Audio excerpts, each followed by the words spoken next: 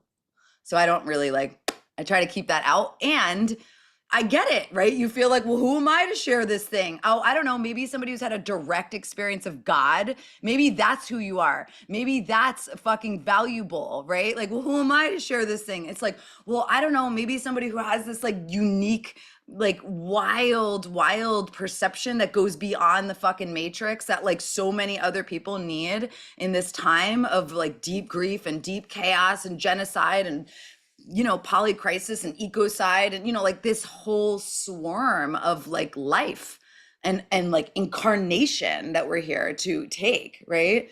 So anyway, what I was saying was everything that we bump up against, because we all do, that keeps us from like just being in that flow of service. It is a process, and it's a continual process, right? To be like, who am I without that? Right? We get so attached and addicted to like the information and the ideas and the felt sense of the parts of us that are actually getting in the way, right? And this is one of the ways that I know the fire, which isn't lit yet, is like, this is the way to like continue being inside this dance of like not having to process everything through the body all the time, being allowed to like have every experience, but being able to like relate to it from this other place where like you're already inside the awareness that you're a witch. You're already inside the awareness that you're here to be of service and that you're here to be in love with God in your own unique way. So that's what I have to say about devotion today. And I wanted to read a little Kabir because we're going to kind of do a little moment of dropping in, to your experience, because I can shout all day long, obviously, but your experience is the thing that matters more to you. Hi, Harshada. Thank you for getting all the things ready. So this is a Kabir, and I wanted to read Kabir because I feel like Kabir has like the flavor of devotion as a poet saint, that we really like dive into, because it's kind of intense and, cuts through the bullshit, you know what I mean? Of the layers of like stuff that we're just like, who fucking cares about that? Like, let's get right into the heart. So Kabir says, why should I flail about with words when love has made the space inside me full of light? I know the diamond is wrapped in this cloth, so why should I open it all the time and look? When the pan was empty, it flew up. Now that it's full, why bother weighing it? The swan flown to the mountain lake. Why bother with ditches and holes anymore? The Holy One lives inside you. Why open your other eyes at all? Kabir will tell you the truth. Listen, the guest who makes my eyes so bright has made love with me. Friend, if you never really met the secret one, what is the source of your self-confidence? Stop all this flirtation using words. Love does not happen with words. Don't lie to yourself about the holy books and what they say. The love I talk of is not in the books. Who has wanted it, has it. The love I talk about is not in the books. Who has wanted it, has it. And this is a translation by Robert Bly, this Kabir ecstatic poems. Do you want to say anything about anything before we do a short little chant and writing? No. You gonna save it? Yeah. Okay. You want to give me the drum? Yeah. So we're gonna drop in, one of the beautiful ways we can connect to our breath, connect to this love longing in us is through using our voice and clearing the space for our voice. B, you could do the waiting room, yeah? I think. Oh, I see, because she's frozen. Hold on. I'm gonna also make Alex a co-host just in case, because B's internet seems like it's okay. So I'm gonna do a chant. We're gonna do a chant, a little invocation. So the chantar, the chantar, the chantas, the chantar.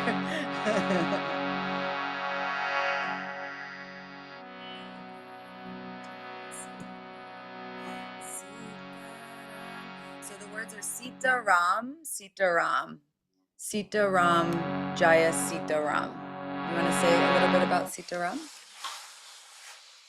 Well, Sita and Ram are two names of the beloved. Sita is the name of the goddess. Rama is the name of the beloved in the masculine form.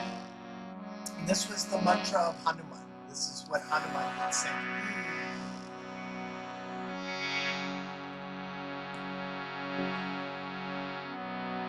So these mantras, they don't have to be about Sita or Ram. But if you're chanting along with us, these are just names of that unnameable power of grace that you relate to in whatever way you relate to it.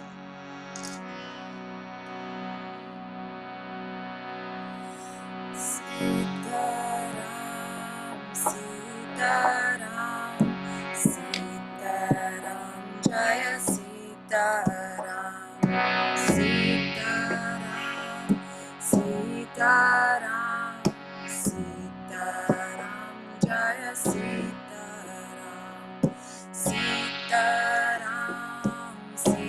Sitaram, Sitaram, Jaya Sitaram, Sitaram,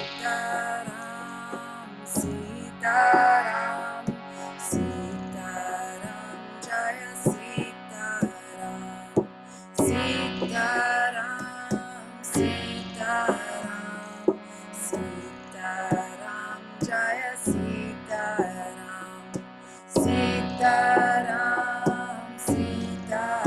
Sitaram, Sitaram,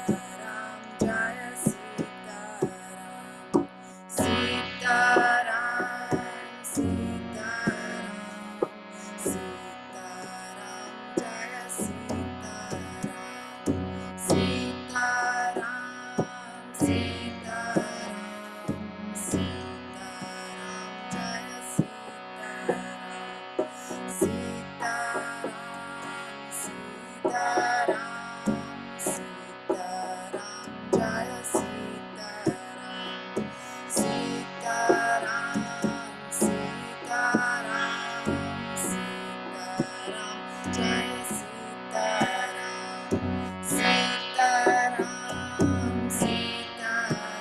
Sitaram,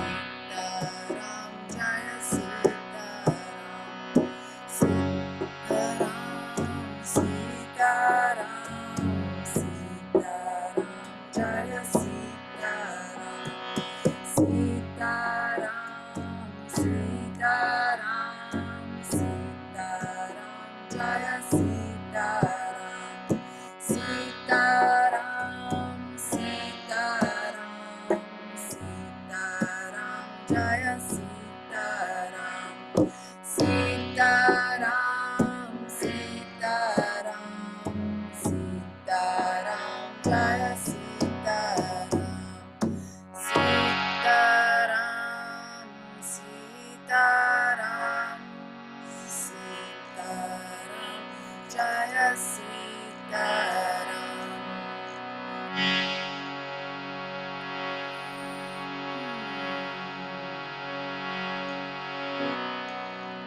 Just take a couple breaths, feeling your breath in your body, feeling your heart, feeling your love longing as a valuable state of being.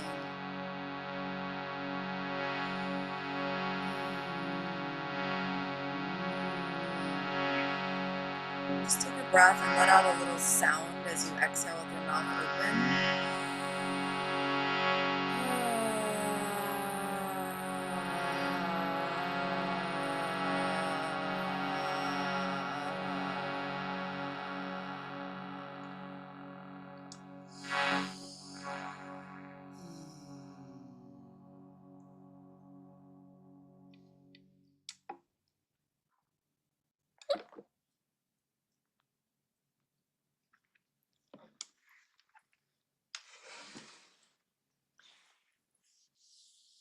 You know, it's funny, but I was just reflecting on Hanuman. Today we're going to be offering the fire sacrifice to Hanuman. This is a picture of the statue, beautiful statue in Taos, New Mexico, at the Hanuman temple there. And thinking about this whole lineage that comes from Neem Karoli Baba and Ram Dass. Many of you know we were just in Maui at the Hanuman Maui temple where Ram Dass's house was, where he lived, and connecting to those folks that are like our spiritual family in many ways. And just reflecting on how popular Hanuman is here in the West. It's different than in India. Hanuman obviously is known and very beloved in India too, but Hanuman takes on a different role here for us Western practitioners, and I think it's largely because of Ram Dass and Neem Karoli Baba, and how Hanuman is oftentimes just thought of as being just beloved and sweet, and we love to chant, and he's cute, and he's a monkey and this. But in the actual teachings about Hanuman, there's so much for us as serious seekers, as sincere seekers. He was fearsome. Hanuman was a warrior.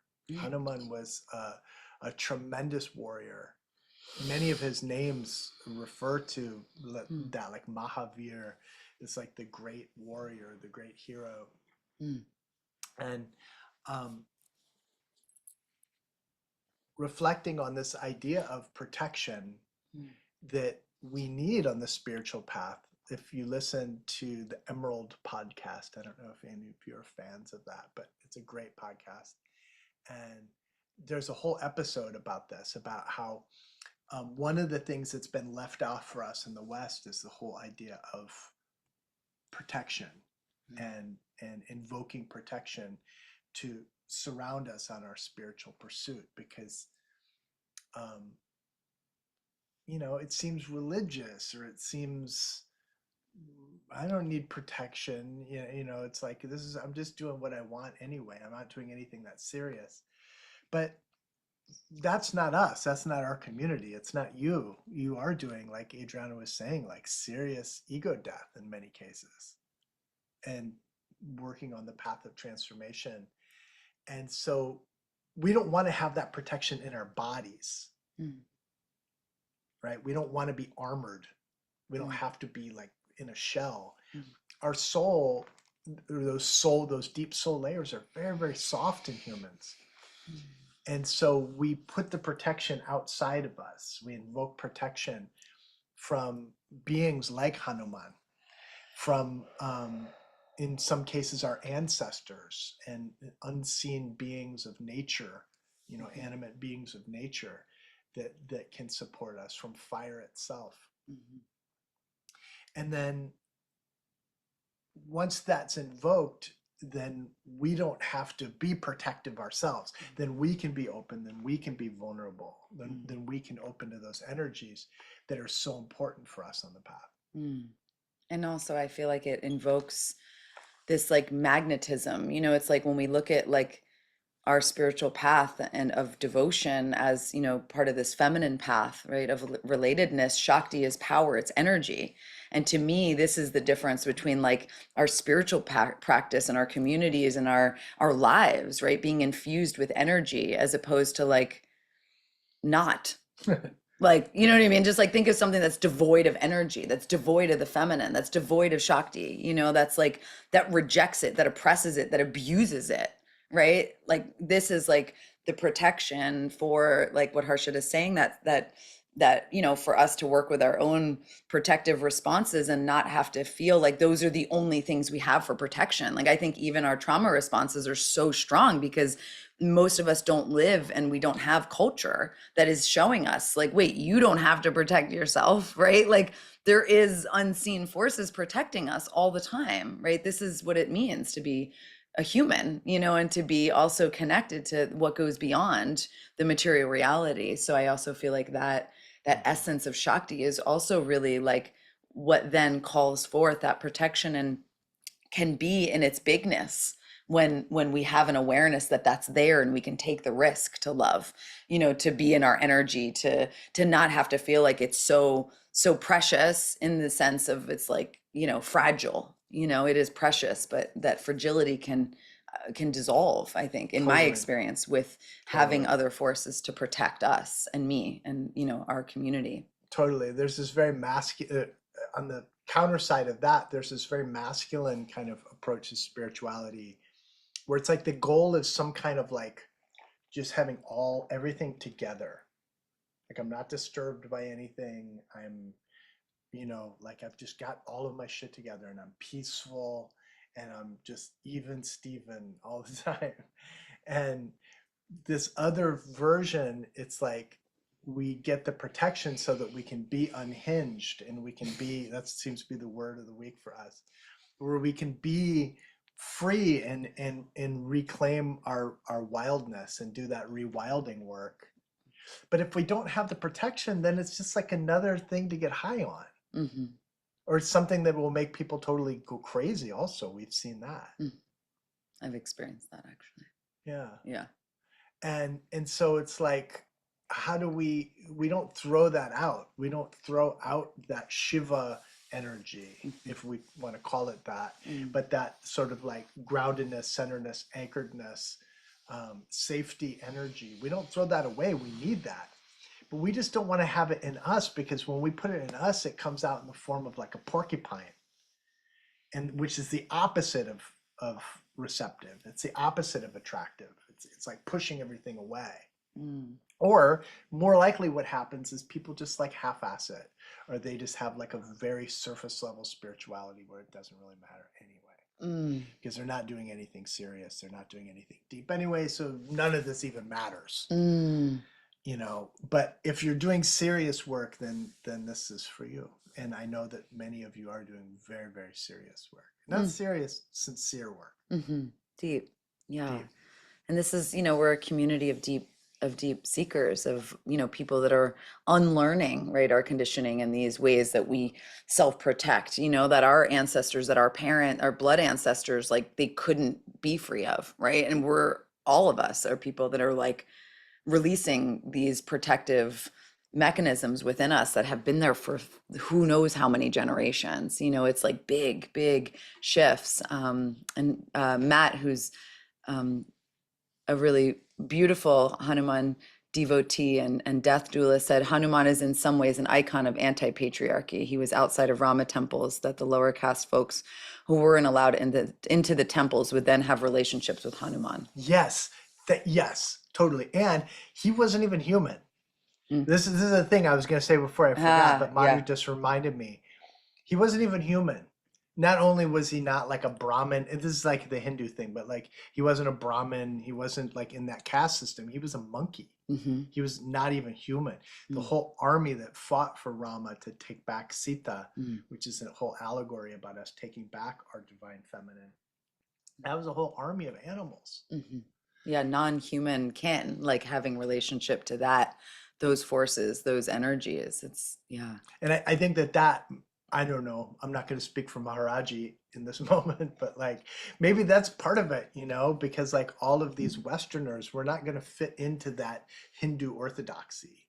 You know, we're not going to be vegetarian. We're not necessarily. We're not going to be celibate. We're not going to follow all of these other typical Vaishnava kind of a thing. And so like Hanuman is the perfect deity for that. Yeah. And I feel like, you know, when we look at it from a somatic perspective too, which is like part of what comes up on the path of liberation is these like very real states. Like we become possessed by states, right? It's not, it's our subconscious. Like we can only become aware of it by being possessed by it and working through those experiences. And I feel like a huge thing, like when we get possessed by that, right? Or we can call that these different states of our inner children trying to get that presence and love and safety that they needed, you know, but didn't get in the past, or the parts of us that have been victimized in the past, right? Like those parts need non-human relationship. Literally, it's an absolute need, like co-regulation with spirit and also with non-human energy and like really co-regulating in nature with animals. Like this is an essential, like for our well-being, like completely, not like as an afterthought the way it can oftentimes seem, right? It's like, oh, I'll go to nature, oh, I feel better in nature, but like, you know, or some of us live in nature and we're like, oh, I'm in this beautiful place but I'm still having existential crisis. Like it goes wherever we go. It doesn't fucking matter if you move to nature. Side note for all you people who live in the city, it'll come back eventually. But it's like, because it's like the relationship, right? Like we could live in nature and also be like not in relationship to the land, to the beings, right, that we're talking about that are unseen, right? And because the world as we live in it and our society doesn't value slowing down enough to feel the unseen, you know, and is just, you know, kind of in this like hamster wheel of like, you know what I mean? Like making sure everybody's okay and like getting this fucking thing and like, oh, you know, like that. It's like, we don't acknowledge like how fast actually like our spirits want to connect, you know, like how full, you know, but there's certain parts of our bodies that move so slow, you know, that need a different pace in order to be honored and acknowledged. And I think that the forces we're talking about are also like that, the non-human kin that we connect to. And even just having relationships with like the sun,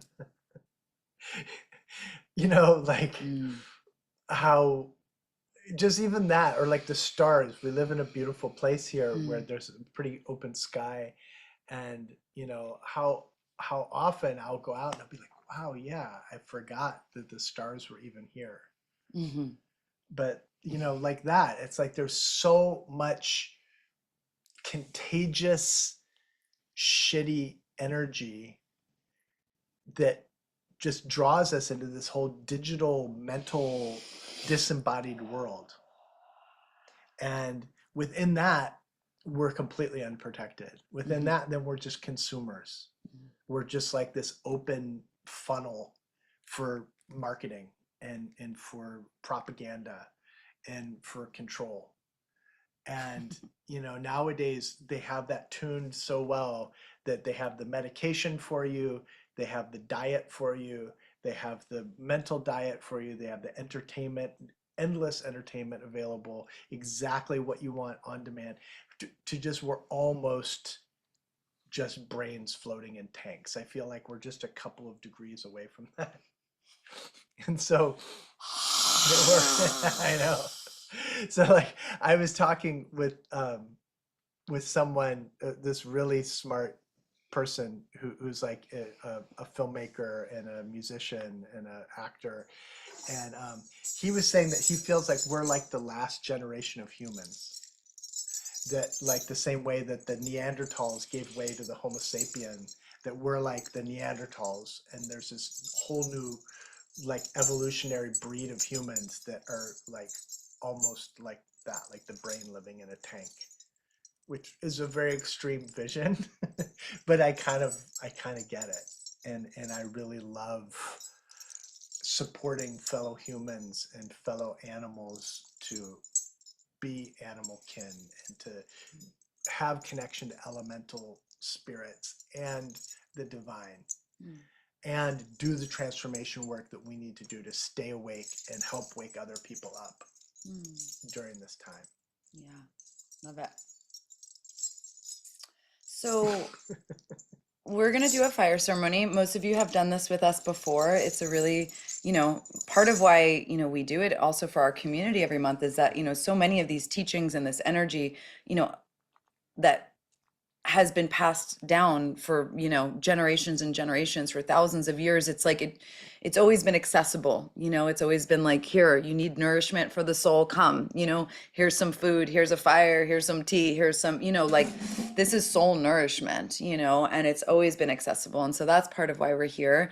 And then it's also like, as people who hold space for others, just like you all do, this is an essential practice for us. This is like essential for our own energetic and health and energetic boundaries. And this is part of why we're doing this. So we're doing it together because you get to orient to the fire and not just to us. You get to orient to the fire for your own purpose and offerings and your own path of devotion.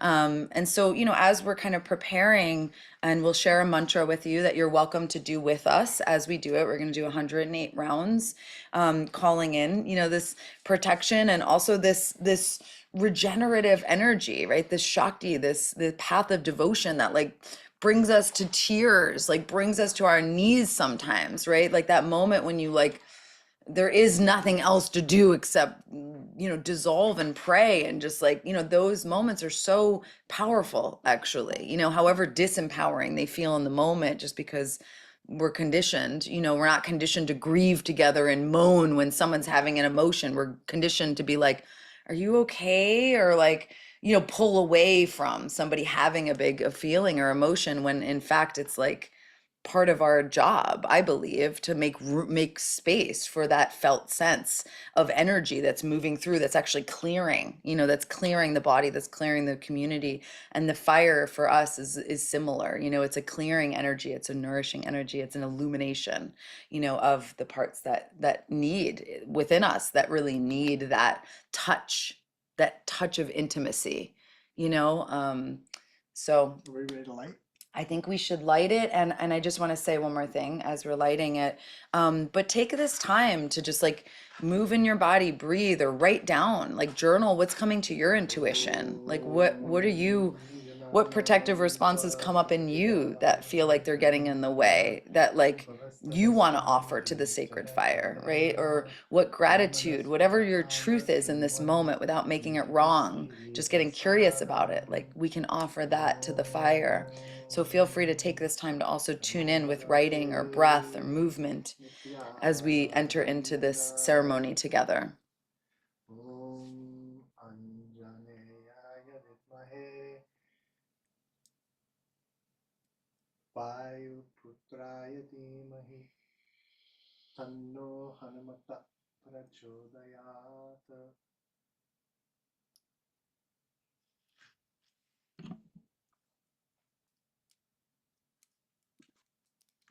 You want to give them the mantra? Yes, can you?